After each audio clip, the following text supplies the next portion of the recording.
BCS অডিওতে আপনাকে স্বাগতম। আজকের টপিক সুর শাসন। শেরশাহ 1540 খ্রিস্টাব্দে কনৌজের নিকট বিলগ্রামের যুদ্ধে হুমায়ুনকে পরাজিত করে দিল্লি অধিকার করেন। ফলে উপমহাদেশে আফগান সাম্রাজ্য প্রতিষ্ঠিত হয়। তিনি বাংলাদেশের সোনারগাঁও থেকে লাহোর পর্যন্ত দীর্ঘ একটি মহাসড়ক আজম নির্মাণ করেন।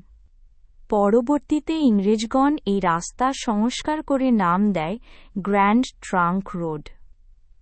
ভূমি রাজস্ব ব্যবস্থার সংস্কার শেরশাহের অমর কীর্তি। শেরশাহ কবুলিয়ত ও পাট্টার প্রচলন করেন।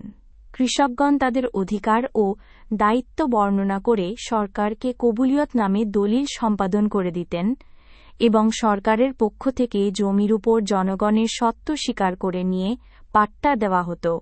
শেরশাহ ভারতীয় উপমহাদেশে সর্বপ্রথম ডাক ব্যবস্থা চালু করেন। ডাক ব্যবস্থার উন্নতির জন্য তিনি ঘোড়ার মাধ্যমে ডাক আনা নেওয়ার ব্যবস্থা করেন। শেরশাহের সমাধি ভারতের বিহার রাজ্যের সাসারামে অবস্থিত।